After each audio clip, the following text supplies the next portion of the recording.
welcome back. It's the discussion segment of the program. Of course, you know that it's no more news that Nigeria is bedeviled by myriads of problems, chief among them insecurity. The state of national security has tremendously worsened to the point of being non-existent.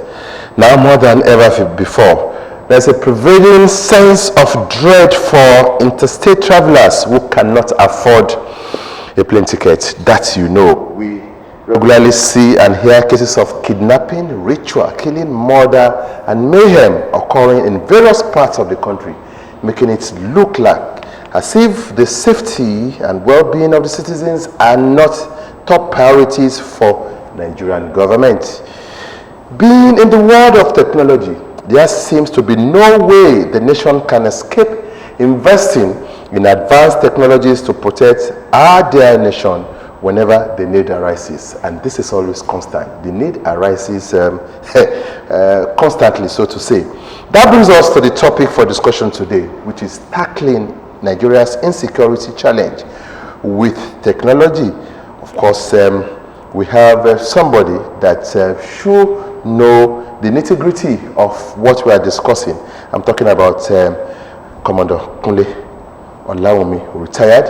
He was a former Deputy Director, Defense Administration, DHQ, as is the Defense Headquarters in Abuja. Not only that, to know that we have the right person to look at this issue. He was Commandant and the Director of Studies, Defense Intelligence College, Abuja, Deputy Defense Attaché, Paris in France, former CSO to the military governor of Enugu State, Deputy Director, Foreign Liaison at the Defense Intelligence Agency of Nigeria. You can go on and on. Former Commanding Officer, Combatant 3, Nigeria Navy Ship, Ekwe.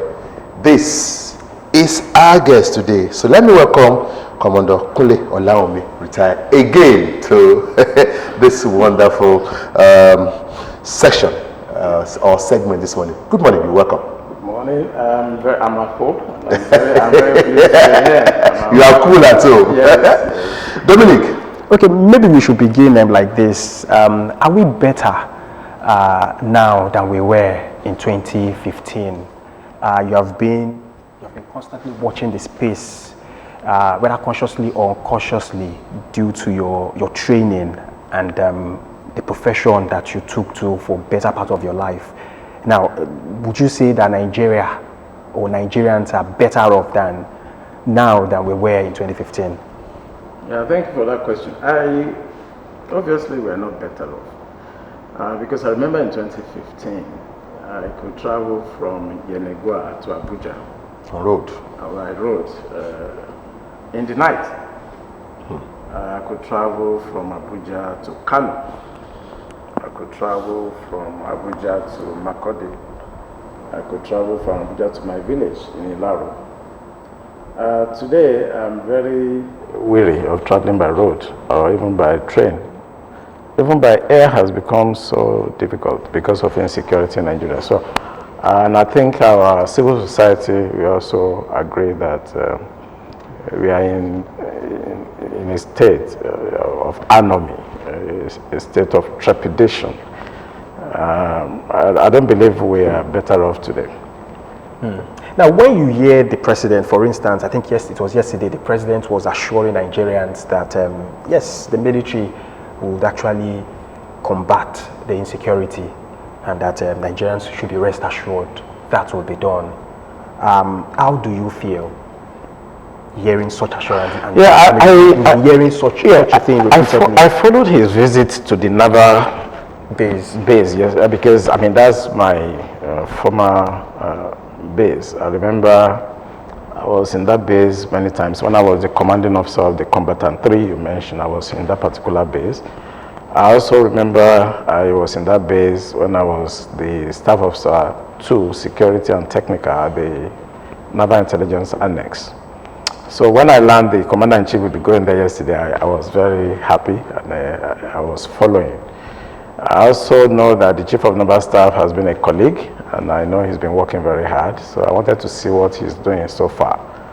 Yeah, and I think I believe the Commander-in-Chief when he said he's going to tackle this menace I wouldn't have believed him 1 year ago. But 1 year ago, So what has changed? yeah, if you observe what happened 3 days ago, 2 days ago, in the past 48 hours, Nigeria was arrested in Saudi, I mean in Egypt. Yeah, Mamu, and brought back home, and they searched his house and they found a lot of incriminating evidence. For me, being an intelligence analyst, I can see the body language of Mr. President changing. I think 2 years ago that wouldn't have happened. I think seriously that he's beginning to shake up the cabal that are giving him those wrong advices, and I think he's geared towards, tackling this menace. So I was very critical of him a year ago.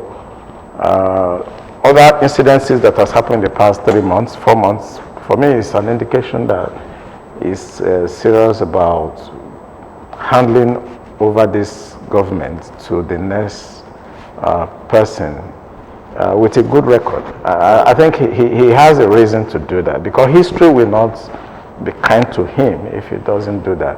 So I think I believe him. I think he's having a grip on the situation, unlike before, where people that surrounded him have been giving him very bad advices and trying to, further their own parochial interests, So I think the Commander-in-Chief is beginning to see through them, and I think he's going to do something. You, during one of our earlier interviews, maybe, just like you said, sometimes past, you actually described the terrorists, the bandits as ragtag team, ragtag soldiers, and you were worried why the whole force, enormity of Nigerian military could not just disperse a ragtag bandits in days. How did do you still consider them ragtag? Or let me just say, what happened that we allowed a ragtag bandit, so to say, grow in confidence and become, so mighty that they could just attack whatever and wherever they want to attack? Yeah, I still stand by that appellation. They are ragtag in absolute terms. But, conceptually, when you look at the aggregate, you see that when people that are very formidable are behind some ragtag people, it becomes something that, is worrisome, because the army may do whatever they need to do, but as long as the sponsors of this ragtag army are there, nobody has arrested them, nobody has tried them, nobody has investigated them. Of course, the ragtag army will continue to be formidable.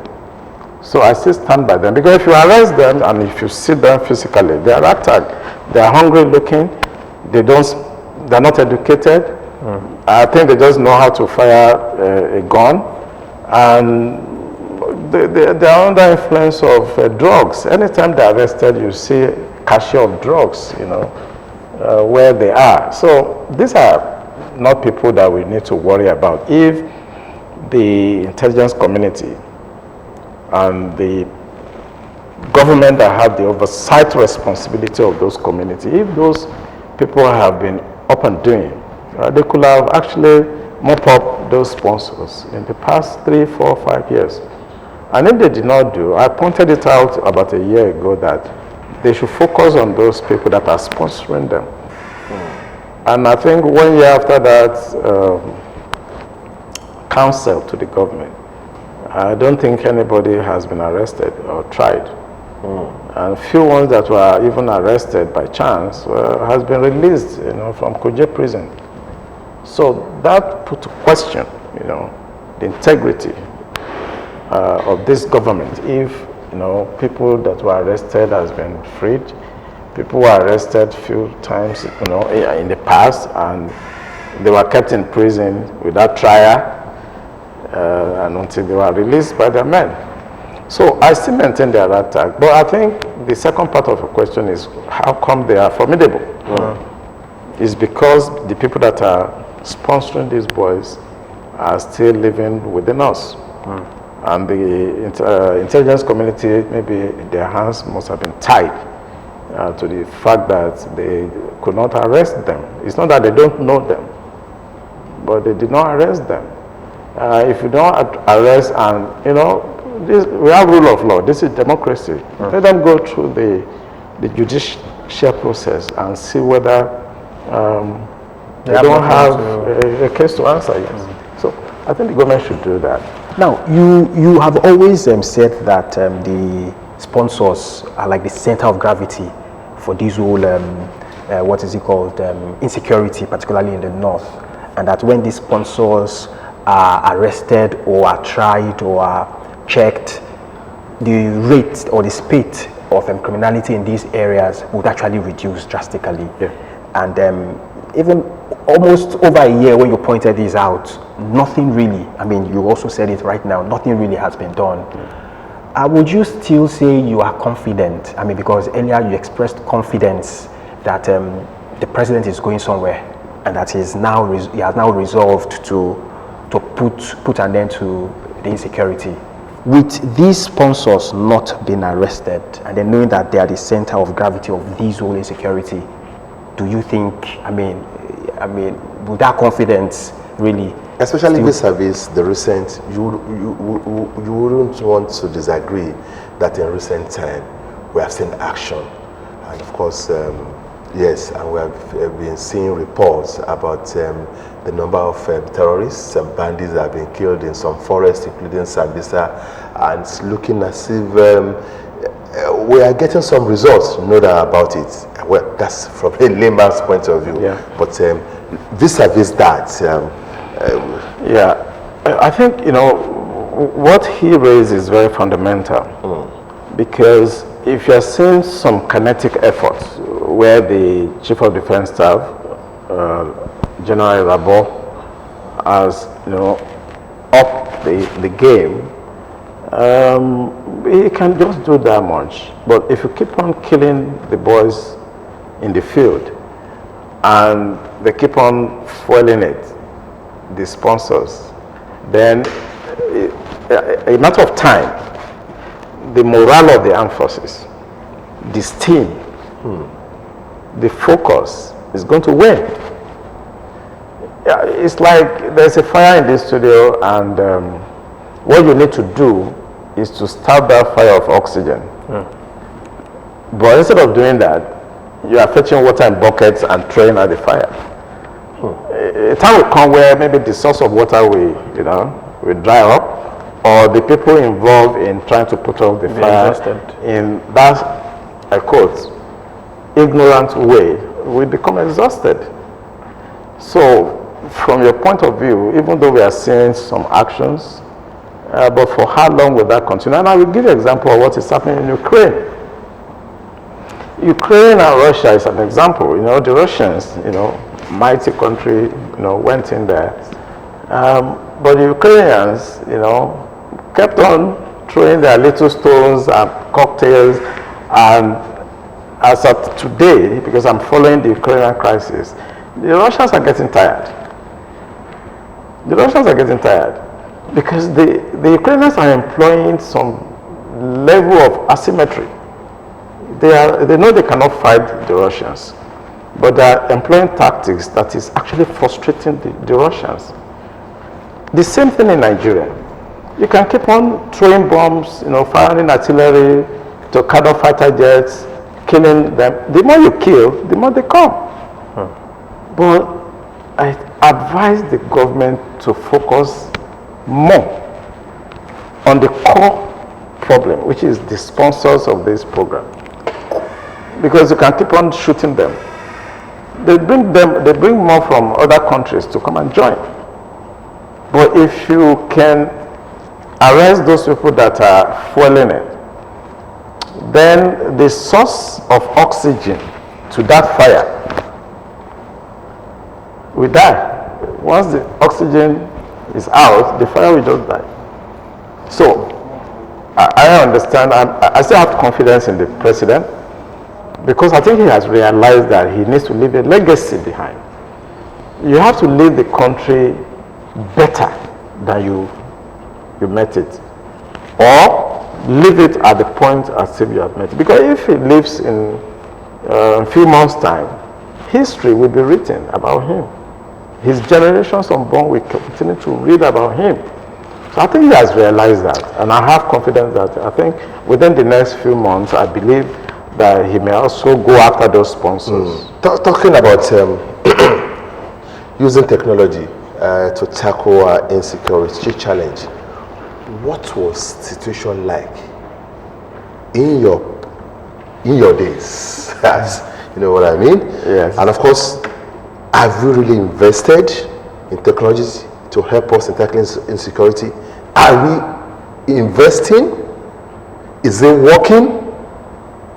What is the place of technology in this type of situation elsewhere where the system works, and why is it not working in Nigeria if at least it exists? Yeah, I think I like that question because that area is somewhere that I have passion. You know, I told you I was in Western Naval Command. I used to be the staff officer to security and technical.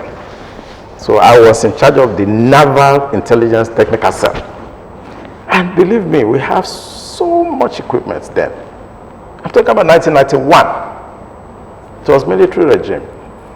I could listen to everything going on in our airspace from my office. I could listen to pilots discussing with themselves inside cockpits. And that's intelligence gathering. Of course. If two pilots are discussing in the cockpit, I could listen to them. If a ship enters our territorial water, I could listen to everything they're saying in the ship. I could monitor all their VHS, UHF channels. What has changed? What has changed? If I want to summarize what has changed, I think it's corruption. There's so much corruption that it has gone into every aspect of our lives. It's corruption.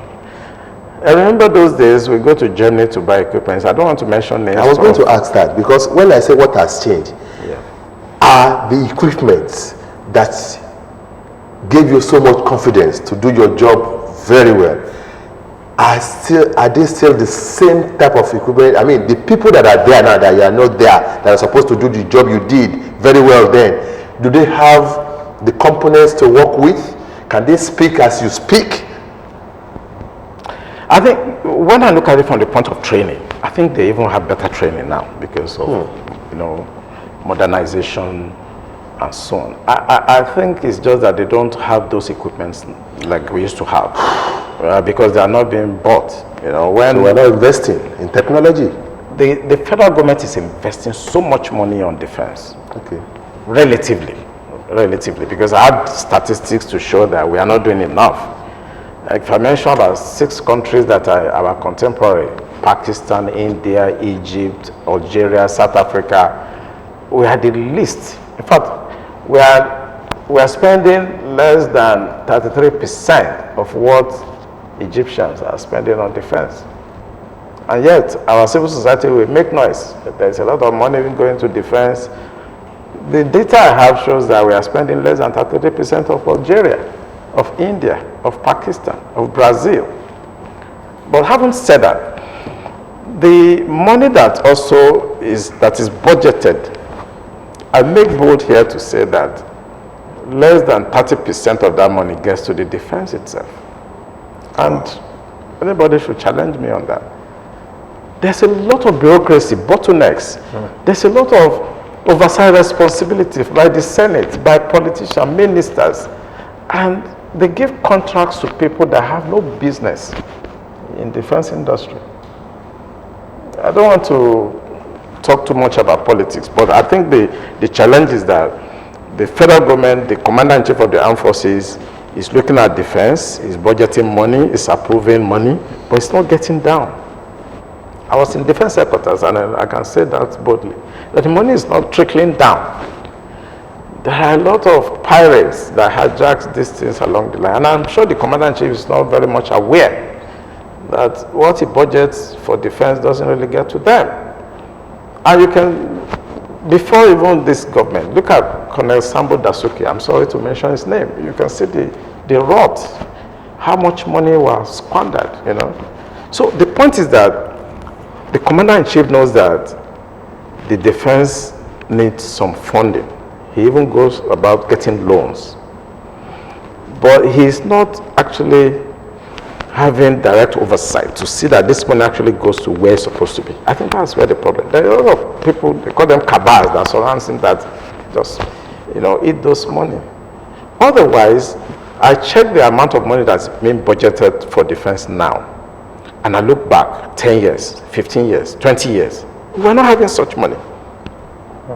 So where is the money going to? The Senate Committee on Defense should answer. I think in addition... They should tell us where the money is going to. The men are just going there and dying. And people are eating the money. The problem is corruption. It's not like we don't have men that can do it.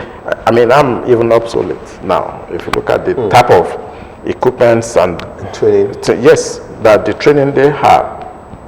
And they send them abroad all the time. I have colleagues that are in US now, people that are in Israel, that are training. And all these are not reflecting on how to tackle a rat tag. A rat tag army is, you know, caning us. So I think the corruption aspect has to be looked into by the commander-in-chief. He's trying his best, but he can't be everywhere. He has people at the Senate that's supposed to have this oversight responsibility. I've seen contracts of buying warships that are given to people that just go cap in hand to country and be looking as if they want to buy tomatoes. I've seen people giving money in the past, I'm not saying this government, to buy avionics for our MiG-29, I mean for our MiG fighters, not MiG-29, because we have, I think, MiG-21 then. And I was the deputy defense attaché, and I was in charge of arms procurement. And somebody will walk to my office and he has come to France to buy rockets for, you know, a fighter jet. And I look at him and say, pardon me, are you, he said yes, he got the contract and he wants us to show him where to buy the rockets. Wow. So this is where the problem is. We're still looking at the issue of insecurity challenge and what we can achieve if we tackle it with technology. Commander Kunle Olawomi, retired, is still here with you. We take this break. We'll be back.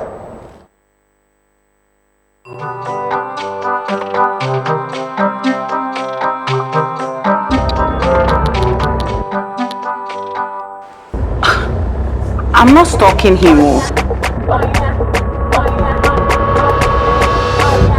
I'm about to serve better breakfast. Buy any monthly data plan and get up to 5 GB free to use on social media. Airtel, the smartphone network. Yes, Dominic wants to... Yes, you were talking about, I mean, being in charge of procurement at some point, and the National Security Advisor, Babagana Mungono, General Babagana Mungono, retired, actually said there is also another difficulty in getting technology to combat insecurity in the country, and he said the difficulty is in the area of procurement, the procurement process that is very difficult, and that is why it is not easy for security agencies to deploy adequate technology to combat the security situation. Now, with your experience in that area of procurement of arms and ammunition and the rest of them at some point for the nation, can you tell us what could be the difficulty that he's talking about? Yeah, I'm a bit careful to talk about the National Security Advisor. If you make a comment, I'm not supposed to make a comment. He's a superior officer to me. But your question is very simple. There are two prone to it. It can be difficult